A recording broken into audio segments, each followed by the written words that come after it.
नमस्कार, मैं हूं आशीष चित्रांशी और आप देख रहे हैं the news launcher. Mid day में आपका स्वागत है। मिड डे मुद्दा, मिड डे मुद्दा आज शैलजा पर बात करेंगे।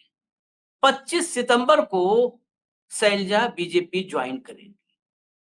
आईटी सेल, व्हाट्सएप यूनिवर्सिटी और प्रोपोगेंडा ब्रिगेड, ये तीनों इस नैरेटिव को गढ़ रहे थे। हरियाणा चुनाव के दरमियान ये फायदा उठाने की कोशिश, दलित मतदाताओं में भ्रम पैदा करने की कोशिश बड़े जोरों पर थी।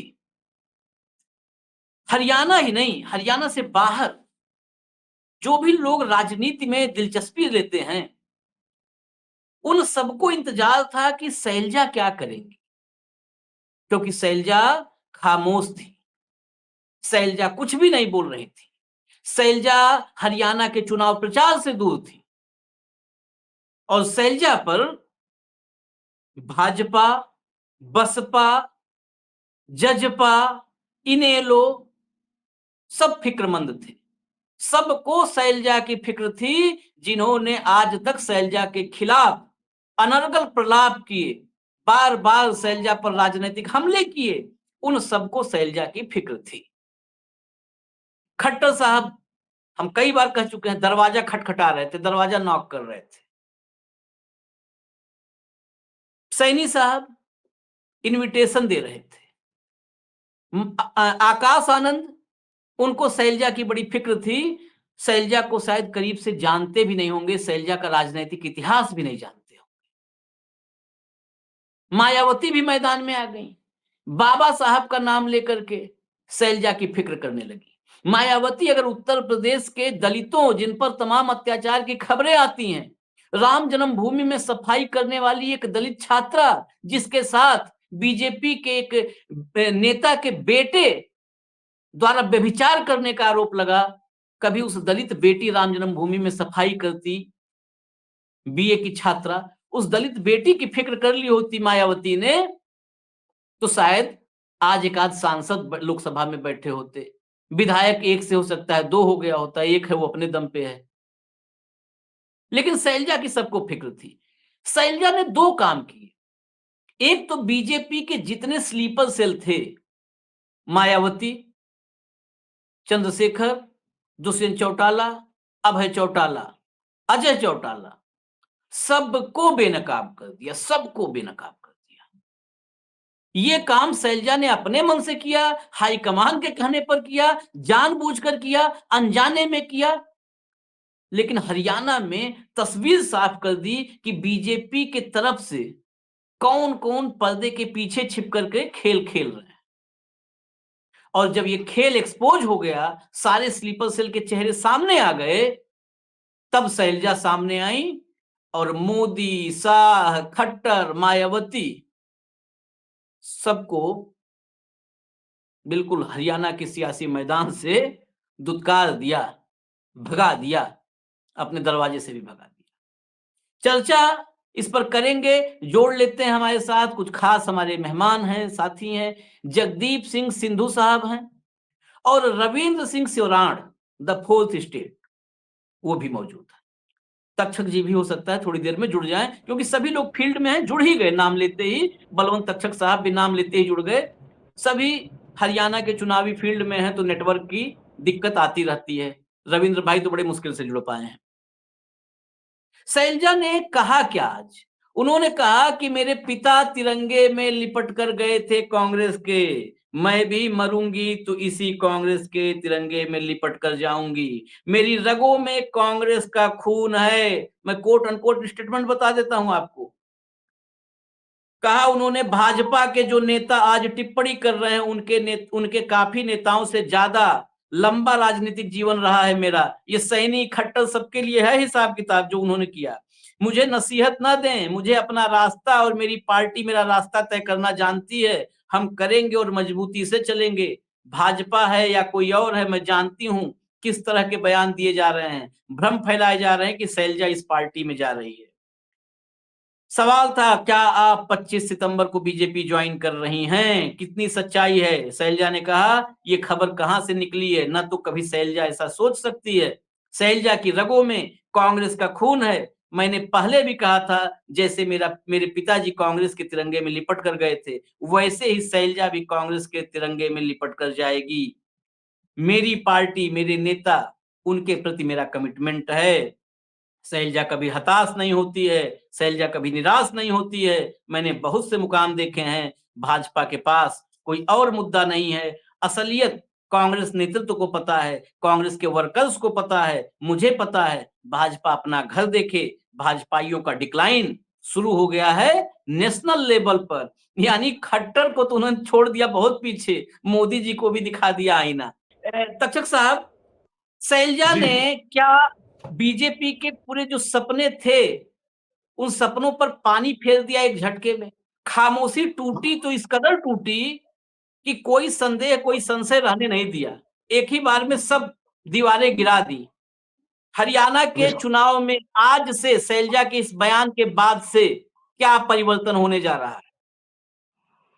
देखिए आशीष जी, भारतीय जनता पार्टी इस उम्मीद में बैठी थी कि शैलजा हमारी पार्टी में आए ना आए, लेकिन फील्ड में सक्रिय ना हो, ताकि हुँ, अनुसूचित जाति के मतदाताओं तक एक मैसेज चला जाए कि शैलजा कांग्रेस की सरकार बनने के हक में नहीं है। राह हुँ, हुँ, चलते किसी आदमी की एक टिप्पणी से हुँ, पार्टी का वरिष्ठ नेता अपनी ही पार्टी को नुकसान पहुंचाए, ये भारतीय जनता पार्टी के नेता सोच रहे थे। लेकिन हुँ, आज हमारी शैलजा ने जो बयान दिया है, उससे न केवल भारतीय जनता पार्टी को झटका लगा है, बल्कि कांग्रेस के जो कार्यकर्ता चिंतित थे कि मैडम मैदान में क्यों नहीं आ रही, को भवन में क्यों चली गई हैं, नाराज क्यों हो गई हैं। कांग्रेस के किसी बड़े लीडर ने, पार्टी हाईकमान ने तो कोई टिप्पणी नहीं की। किसी हुँ, रैली में पता नहीं किसने किसको भेजा और कौन क्या कह के चला जाए, तो उससे हुँ, कोई बड़ा नेता पार्टी से नाराज नहीं होता। पूर्व मुख्यमंत्री भूपेंद्र सिंह हुड्डा ने कहा कि शैलजा हमारी बहन है, पार्टी के वरिष्ठ नेता हैं, उनके सम्मान में कोई गुस्ताखी नहीं हो सकती और जिसने की है वो कांग्रेस का कार्यकर्ता नहीं हो सकता। तो हुँ, जाहिर है कि उन्होंने अपनी तरफ से एक सफाई दी कि शैलजा जी के बारे में जो भी टिप्पणी की गई, उससे कांग्रेस का कोई लेना देना नहीं। और मैं आपको थोड़ा सा आशीष जी और स्थिति क्लियर कर दूं, जब कुमारी शैलजा प्रदेश कांग्रेस की अध्यक्ष थी, तो हुँ, उनका कार्यकाल पूरा होने से पहले उनको हटा दिया गया हुँ, और उन्होंने इस पर कोई प्रतिक्रिया व्यक्त नहीं की कि मेरे को समय से पहले क्यों हटाया गया। हुँ, दूसरा, हरियाणा में जब वो प्रदेश कांग्रेस की अध्यक्ष थी, उस समय राज्यसभा की मेंबर थी। विधानसभा के चुनाव जो 2019 में होने होने जा रहे थे, तो हुँ, उनका कार्यकाल भी लगभग समाप्त होने वाला था, 6 साल का राज्यसभा का। तो हुँ, कांग्रेस की उस समय 15 सीटें थी और भारतीय जनता पार्टी का ये नारा था कि हम 75 पार जाएंगे। कांग्रेस को हुँ, 31 सीटें मिली थी और 31 सीटों में राज्यसभा में जाने के लिए कांग्रेस के 31 विधायकों का होना जरूरी था और वो थे भी। लेकिन हुँ, उस सब के बावजूद राज्यसभा में गए दीपेंद्र सिंह हुड्डा, शैलजा हुँ, मैडम को राज्यसभा में जाने का मौका नहीं मिला। तो हुँ, उन्होंने उस वक्त भी कोई टिप्पणी नहीं की कि मेरा हक बनता था, मेरी सीट खाली हो रही थी, मेरी सीट पे मुझे जाना था, मैं पार्टी के अध्यक्ष थी। हुँ, कुछ नहीं कहा हुँ, उन्होंने। सार्वजनिक तौर पे उन्होंने ना अध्यक्ष पद से हटने के बाद कोई बयान दिया और ना हुँ, राज्यसभा की सीट से वंचित होने के बाद उन्होंने कोई बयान दिया। और अभी जो हुँ, टिकटों के बंटवारे में भी उनके हिस्से में जितनी सीटें आई हैं, लोग मानते हैं कि उससे ज्यादा सीटें शायद उनको मिल सकती थी। लेकिन कुमारी शैलजा ने इस मुद्दे पर भी कोई प्रतिक्रिया व्यक्त नहीं की उनके कितने आदमी हैं, कम क्यों मिले, क्या हुआ। मुख्यमंत्री पद के लिए उनसे पूछा जाता है कि क्या आप दावेदार हैं, हुँ, तो आशीष देखिए उनके पिताजी 4-5 बार सांसद रहे, केंद्र में मंत्री रहे, हरियाणा हुँ, पार्टी के कांग्रेस के अध्यक्ष रहे और हुँ, कुमारी शैलजा 5 बार सांसद हो गई हैं, एक बार राज्यसभा में जा चुकी हैं, केंद्र में उप मंत्री से होते हुए, राज्य मंत्री से होते कैबिनेट मंत्री रही हैं और हरियाणा प्रदेश कांग्रेस के अध्यक्ष रही हैं। तो जाहिर है हुँ, कि वो दावेदार हैं मुख्यमंत्री पद की, फैसला पार्टी हाईकमान को करना है। लेकिन भारतीय जनता पार्टी पिछले कुछ दिनों से इतनी हुँ, उत्साहित थी कि शायद कुमारी शैलजा अगर घर बैठ जाएंगी तो हुँ, अनुसूचित जाति के मतदाताओं को कांग्रेस की तरफ से रुख हट जाएगा और इस तरह हुँ, की कोशिशें जारी हैं। कई जिलों में प्रदर्शन किए जा रहे हैं, वो सारे प्रदर्शन प्रायोजित है, किसी न किसी दूसरी तरफ से उनको उकसा के ये प्रदर्शन करवाए जा रहे थे। और आज शैलजा मैडम ने जो बयान दिया है, उसके बाद भारतीय जनता पार्टी के बहुत सारे बड़े नेताओं के चेहरों पर निराशा बढ़ जाएगी। लेकिन तक्षक साहब, आपने एक बात कही, आपने हरियाणा के बहुत सारे चुनाव देखे हैं। आज जी। तक कोई ऐसा चुनाव देखा जिस चुनाव में एक पार्टी अपने नेताओं के दम पर चुनाव न लड़ रही हो, सिर्फ दूसरे के नेताओं पर नजर हो कि किसके भरोसे, मतलब वो बिल्ली के भाग से छींका फूट जाए, वही हाल है। शैलजा नाराज हो जाए तो हो सकता है हमें 2 सीट मिल जाए, सुरजेवाला कुछ गणित कर दे तो 1 सीट मिल जाए। इस गणित के भरोसे कभी आपने देखा हरियाणा में किसी को, इनेलो को या किसी को भी, कि भैया वो कुछ गलती करे तब हम 1 सीट जीत पाए? ऐसी हालत कभी हुई थी क्या? आप देखिए ना, भारतीय जनता पार्टी अपने नेताओं को छुपा के चुनाव लड़ रही है और दूसरों को उकसा के चुनाव लड़ना चाहती है। ये शायद पहला उदाहरण है कि प्राइम मिनिस्टर कुरुक्षेत्र में रैली करें। 9.5 साल खट्टर साहब ने बहुत अच्छे काम किए, लेकिन उनके किसी काम का मंच से ना तो गुणगान हुआ, ना उनका किसी ने नाम लिया, ना उनका कोई पोस्टर में फोटो लगा और ना ही उनको मंच पर आने दिया। तो ये तो 9.5 साल तक जो चीफ मिनिस्टर ने अच्छे काम किए उसका नतीजा था। दूसरी तरफ ये सोच के मैं आशीष जी आपको कहूंगा कि हरियाणा में जाट समुदाय प्लस दलित मतदाता अगर वो इकट्ठे होते हैं तो उनकी परसेंटेज इतनी बन जाती है कि कांग्रेस को सत्ता में आने में कोई दिक्कत नहीं है। और हाँ। उनकी यही भाजपा की चिंता है कि किसी तरह दलित मतदाता अगर कांग्रेस से छिटक जाएगा तो हमारी बात बन जाएगी। ये पहले लड़ाई तिकोनी बनाने की कोशिश थी, वो लड़ाई तिकोनी बन नहीं पाई। जो दूसरी क्षेत्रीय दल है वो काफी पीछे रह गए।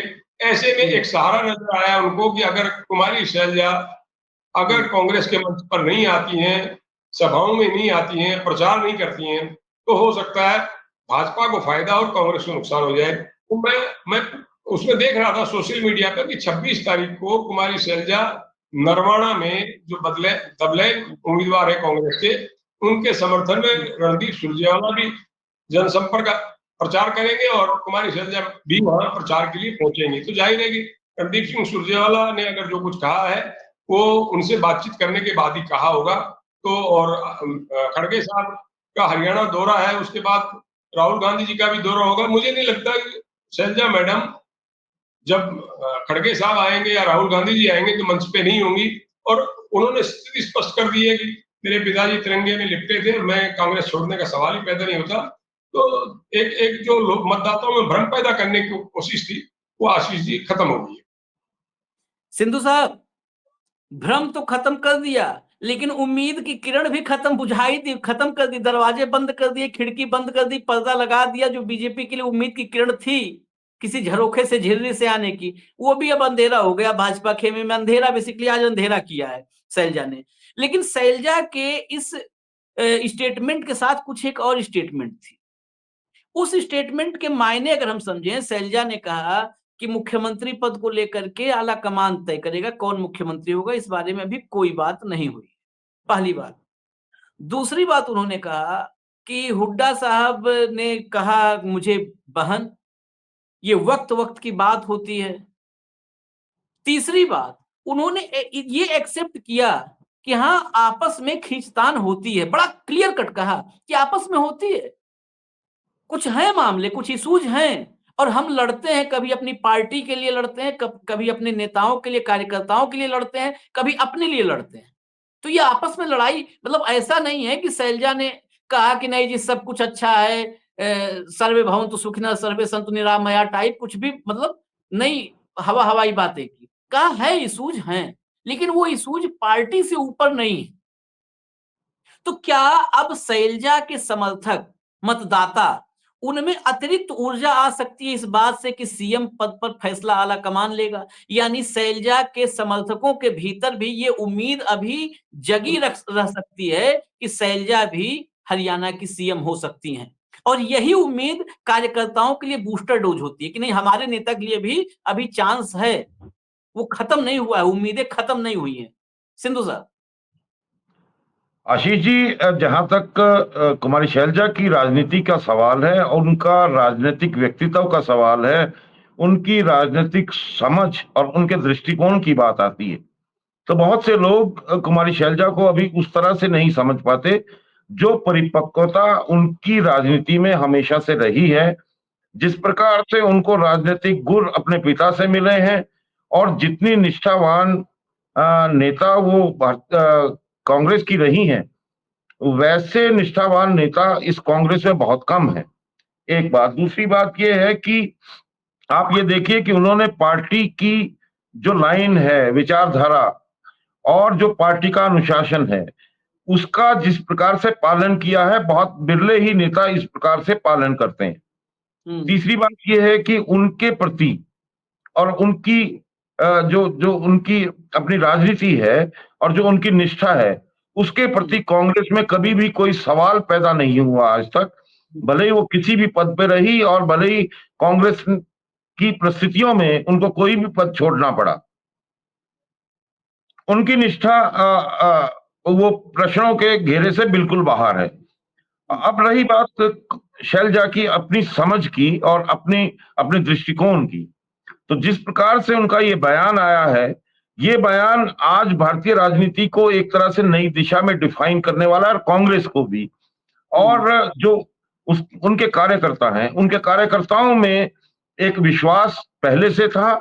ये जो भ्रांतियां फैलाई गई थी, इसमें आशीष जी मैं बताना चाहता हूं कि जो मेरे सूत्र, मेरी जानकारियां बता रही हैं, ये कुछ लोग ऐसे हैं जिनके गठबंधन हरियाणा में हुए और जो बाहर से आए हुए हैं।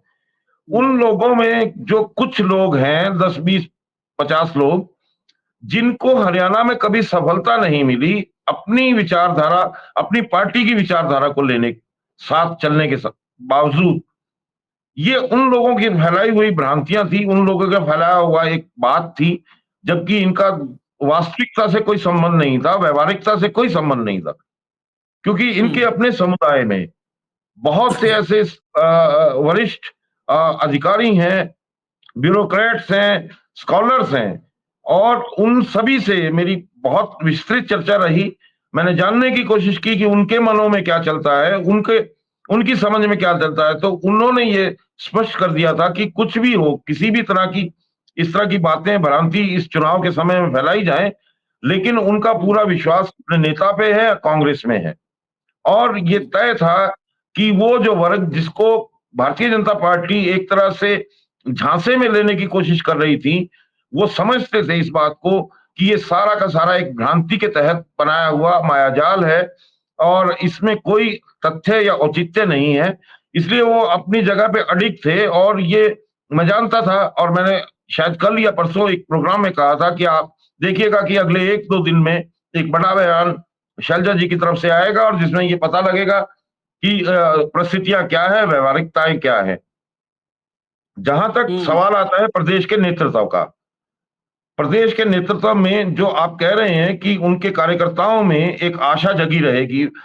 देखिए आशीष जी, जहां तक शैलजा जी के नेतृत्व की बात है, उनके प्रति विश्वास की बात है, वो पूरा समाज और समुदाय उनके प्रति पूरी तरह से आश्वस्त है, निष्ठावान है और उनके नेतृत्व में पूरा विश्वास जताता है और हमेशा जताया है और आगे भी वो इतना ही सुदृढ़ रहेगा, ऐसा ये बयान उसको प्रमाण करता है।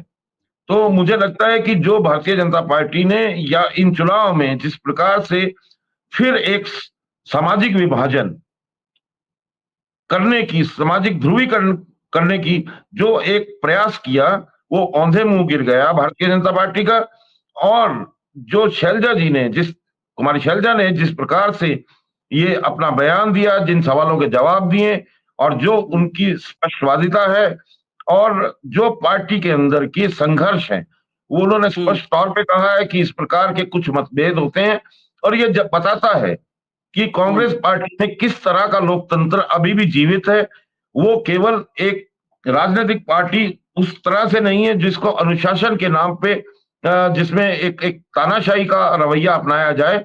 लेकिन आज जो अगर हम लोकतांत्रिक मूल्यों की बात करें तो वो कांग्रेस पार्टी में स्पष्ट रूप से दिखाई देता है, जिसमें एक मैं सैलजा के स्टेटमेंट्स बता देता हूं, वो उसमें रुचि होगी दर्शकों की कि आखिर क्या क्या बोला। सैलजा से पूछा गया कि कांग्रेस की परिस्थितियों से क्या आप नाराज हैं, बोला उस पर जवाब देते हुए सैलजा ने कि नाराजगी की बात नहीं है, लेकिन कुछ बातें तो हो ही जाती हैं, अंदरूनी बात होती हैं, लेकिन उसका इससे कोई मतलब नहीं। कांग्रेस पार्टी आगे बढ़ रही है, कांग्रेस के साथ हरियाणा के लोग आगे बढ़ रहे हैं। लोग हमारी तरफ देख रहे हैं, सारा देश बोल रहा है कि हरियाणा में कांग्रेस की सरकार बनेगी। मैं समझती हूं, ध्यान से सुनिएगा, मैं समझती हूं उसमें थोड़ा बहुत योगदान शैलजा का भी होगा। ये शैलजा के इस लाइन के बड़े मायने हैं। उससे ज्यादा कांग्रेस वर्कर का ग्राउंड पर योगदान होगा। यानी कांग्रेस वर्कर्स के पीछे खुद को खड़ा कर रही हैं कि कांग्रेस के कार्यकर्ताओं का योगदान ज्यादा बड़ा होगा ग्राउंड पर, थोड़ा सा योगदान शैलजा का आशीष भी जी, होगा। इसको अगर आगे समझा जाए, मैं और स्टेटमेंट पहले एक बार कोट कर देता हूं, फिर तक्षक साहब और आपकी टिप्पणी लेके खत्म करेंगे। कुमारी शैलजा कांग्रेस पार्टी से क्या हिसाब मांग रही हैं? क्या शैलजा आखिर प्रचार क्यों नहीं कर रही हैं? इस पर शैलजा ने कहा, प्रचार के लिए पहले निकले हैं और आगे अब निकलेंगे। ये बात साफ कर दी उन्होंने खुद कि आगे अब निकलेंगे। शुरू में कैंडिडेट्स भी अपने काम में बिजी होते हैं, नॉमिनेशन के समय में भी पहुंच नहीं सकी। कुछ बातें होती हैं पार्टी में, उसे पब्लिक में शेयर करना अच्छा नहीं होता है। पार्टी डिसिप्लिन भी एक होता है। उसके आगे उम्मीदवारों की वरीयता, जो तक्षक साहब ने कहा था और उससे पहले रविंद्र ने भी कहा था कि उम्मीदवारों में भी जितने मिलने चाहिए थे, जितने वो कह रही थी नहीं मिले, उस पर उन्होंने कहा कि अपनी अपनी सिफारिश सभी देते हैं, अंत में किसका क्या होता है और किसकी किस्मत चमकती है ये उस समय की बात है। कुछ चीजें होती हैं पार्टी में और ये हर चुनाव में होती हैं। इस पर शैलजा से जब पूछा गया कि आप तो ढक्कन लगा रही हैं, तो उन्होंने कहा थोड़ा ढक्कन तो लगाना भी पड़ता है पार्टी के लिए। यानी हर बात जरूरी नहीं कि बाहर ही आ जाए। ये बड़ा साफ-साफ उन्होंने कहा। फिर सीएम की दावेदारी वाला जो मैंने प्रश्न किया था तक्षक साहब से, उस बयान को कोट अनकोट जानना जरूरी है। शैलजा ने कहा कि सीएम की दावेदारी तो कोई भी रख सकता है, दावेदारी हर एक चीज की हो सकती है। वो चीजें मैंने कही और उसका खामियाजा भी मैंने भुगता। हो सकता है कुछ लोगों को उससे डर बैठा हो। व्यवस्था की बात होती है तो कई चीजें होती हैं। मैं कई बार कह चुकी हूं कि राजनीति में कई विचारधारा को साथ लेकर चलना पड़ता है। पार्टी के अंदर भी राजनीति में संघर्ष होता है, अपने लिए, अपने साथियों के लिए और विचारों के लिए। एक चुनाव में मुझे टिकट नहीं मिला तो इसका मतलब ये नहीं कि मेरा वजूद खत्म हो गया, लोगों की जो सोच है वो खत्म हो गई है, ऐसा नहीं है। मायावती हरियाणा के चुनाव में ये भी बार-बार आकाश आनंद और ये बयान देकर के बेसिकली ये कहने में कोई नहीं, बाकी लोग घुमा फिरा कहते हैं। मैं यूपी से लेकर के हर जगह मायावती ने एक आंदोलन की जान ली है, कांसीराम के सामाजिक न्याय के मूवमेंट की जान ली है, जबकि दलितों की आइकॉन थी। मैं आज भी मानता हूं कि दलितों की आइकॉन है, जीवित आइकॉन सबसे बड़ी है मायावती, लेकिन कांसीराम के मूवमेंट की जान ले ली। क्या बचाना था उनको ये तो वही बता पाएंगे, क्या बचाना था उनको। जहां-जहां बीजेपी को फायदा पहुंचाना होता है, यूपी में भी वो काम किया, हरियाणा में भी आई। और ये गठबंधन कहां हुए इसको मैं कई बार उदाहरण से बता चुका हूं, छत्तीसगढ़ का उदाहरण एक देकर के। मायावती को भी जवाब दिया है शैलजा ने, कहा दलितों और बाबा साहब की बात करके मायावती ने भी शैलजा को घेरा था। बाबा साहब केवल दलितों के नेता नहीं थे, वो देश के नेता थे। उन्हें दलितों के साथ सीमित नहीं किया जा सकता, क्योंकि सभी समुदाय बाबा साहब को मानते हैं। उनको दलित कहकर एक जगह रखना अन्याय है। राजनीति में सबको लगता है कि एक मुद्दे को रखकर बोला जा सकता है। बीएसपी को ऐसा लगता है, लेकिन मैंने कांग्रेस के बूते पर यहां तक का सफर तय किया है। राजनीति कोई 9 to 5 जॉब नहीं है, 9 से 5 वाली जॉब नहीं है, बल्कि यहाँ संघर्ष है।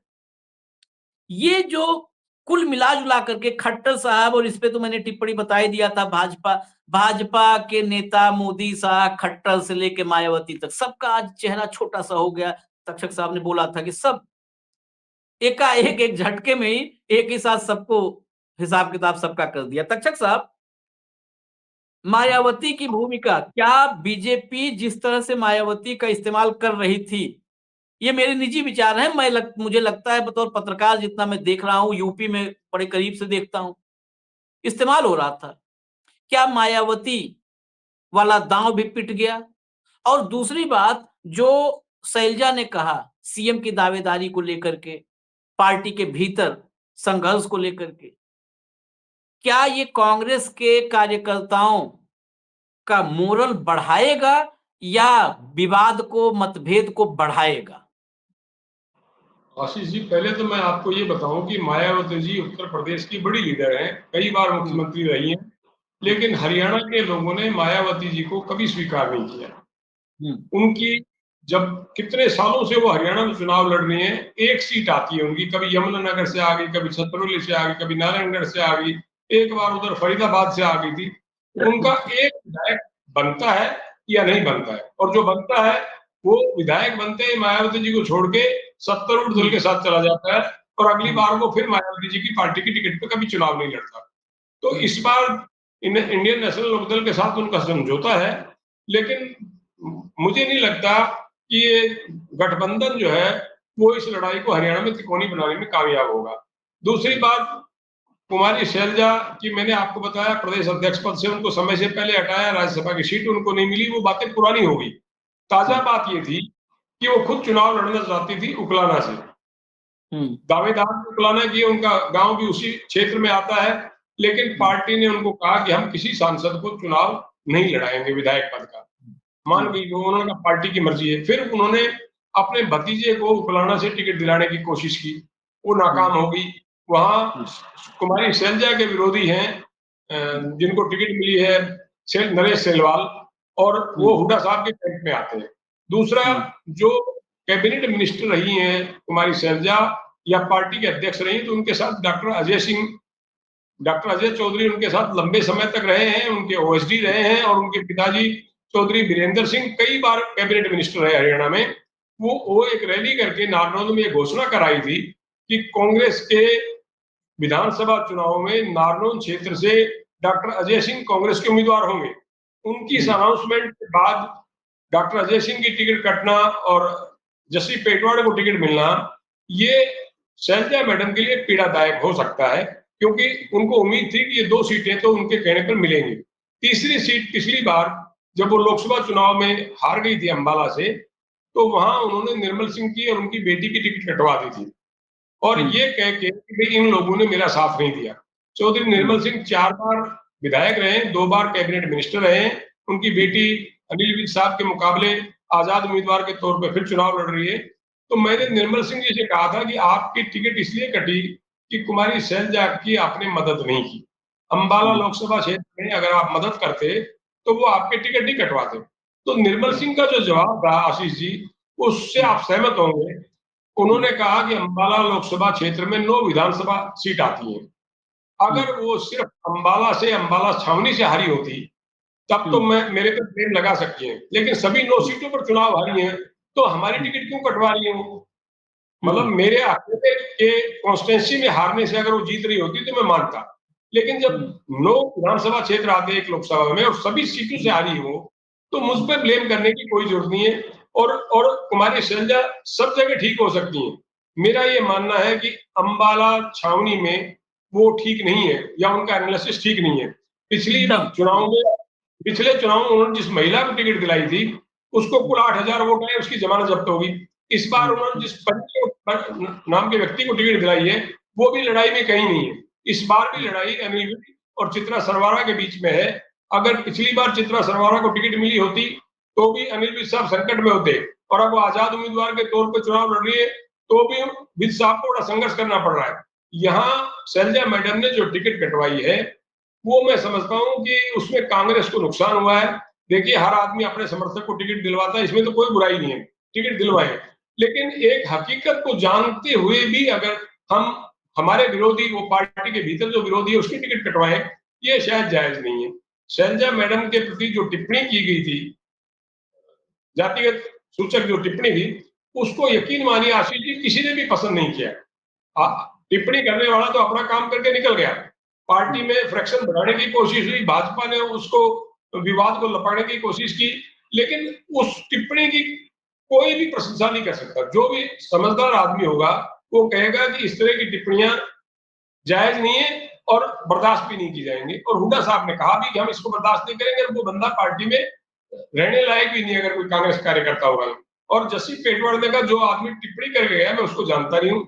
ये अलग बात है कि बाद में बचाव में किस किस तरह के बयान आते हैं, लेकिन अच्छी बात यह है कि देखिए, कांग्रेस में गुटबंदी कोई नई बात नहीं है। जब से कांग्रेस बढ़ी है तब से 2 धड़े रहते हैं, और पार्टी हाईकमान भी चाहता है कि 2 धड़े बने रहने चाहिए, क्योंकि एक धड़े पर अगर सब कुछ छोड़ दोगे और वो पार्टी को नमस्ते करके चल देगा तो पार्टी खड़ी कैसे होगी? इसलिए एक धड़ा जानबूझ के इसलिए खड़ा रखा जाता है कि एक बैलेंस बना रहे। चाहे भजनलाल जी और बंसीलाल जी थे तब भी ये होते थे, जो हुड्डा साहब और भजनलाल जी थे तब भी ये था, और जब अशोक तंवर पार्टी के अध्यक्ष थे हुड्डा साहब थे तब भी था, अब शैलजा मैडम है हुड्डा साहब है तब भी है, और आगे जो भी होंगे पार्टी में 2 धड़े तो हमेशा से रहे, हमेशा से रहेंगे। लेकिन अच्छी बात ये है कि शैलजा मैडम का जो आज का बयान है वो पार्टी की स्थिति को मजबूत करने वाला है। चलिए, ये जो आपने कहा कि जो टिप्पणी थी, उस टिप्पणी पे हमने थोड़ा फॉलोअप भी किया था, और उस फॉलोअप में हमें जानकारी जो मिली वो ये थी कि जिसकी टिप्पणी थी उसका कांग्रेस पार्टी से कोई नाता नहीं निकला। ये जो मेरी जानकारी, हो सकता है कोई किसी के पास एक्सक्लूसिव हो, उसका कोई नाता नहीं, यहाँ तक कि वो कांग्रेस का प्राइमरी मेंबर भी नहीं था। अब कौन भेजा था, किसने करवाया था, इस पर भी बड़े सवाल हैं, अंदर खाने तो बहुत सारी खबरें हम तक आई। लेकिन एक बात जो आपने कहा, अंबाला कैंट, उस मामले में 100% मैं सहमत हूं।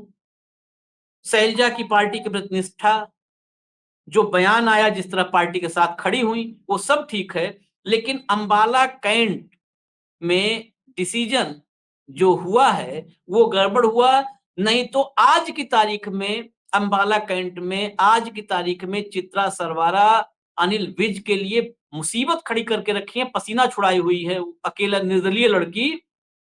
अगर कांग्रेस के सिंबल पर होती तो पिछले बार ही हो सकता है नतीजे कुछ और होते, और इस बार तो जब माहौल है तो इसमें तो बिल्कुल ही, हालांकि निर्दलीय भी, मैं उस क्षेत्र में घूम करके देखा हूं, निर्दलीय भी मामला बड़ा संघर्षपूर्ण है। तो ये चित्रा वाला जो मामला है, और इस चित्रा सरवारा के टिकट पर मैंने निर्मल सिंह से भी सवाल किया, वो इंटरव्यू भी जल्द ही न्यूज लॉन्चर पर आप लोग देखेंगे, एक छोटा सा इंटरव्यू किया, उसमें सवाल किया मैंने, उसमें शैलजा को लेकर के बात हुई है, हुड्डा को लेकर बात हुई है, टिकट कटने पर बात हुई है, शैलजा को खट्टर के ऑफर पर बात हुई है, सारी बातें उस इंटरव्यू में।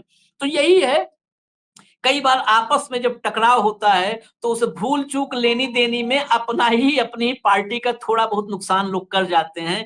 कहीं ना कहीं इसमें दोनों की जिम्मेदारी है, चाहे वो हुड्डा हो चाहे शैलजा हो, कहीं ना कहीं चूक दोनों से हुई है। अभी भी वक्त है, अभी भी वक्त है पूरा अपनी भूल सुधार करने का दोनों के पास। देखते हैं, शैलजा ने जुबान खोल करके एक ही बार में धराशायी कर दिया सबको। अब हुड्डा साहब और शैलजा साहब के बीच आपस में अगर एक बार बातचीत बन जाए, अंडरस्टैंडिंग बन जाए, तो ये चुनाव जहां खड़ा है काफी कुछ उससे बदल जाएगा चुनाव। इजाजत दीजिए हमें, तक्षक साहब आप वक्त निकाले, बहुत बहुत धन्यवाद। और सिंधु साहब तो हमारे साथ चुनावी यात्रा के सहभागी हैं, दोनों को धन्यवाद। दीजिए इजाजत, न्यूज लॉन्चर देखते रहिए, नमस्कार।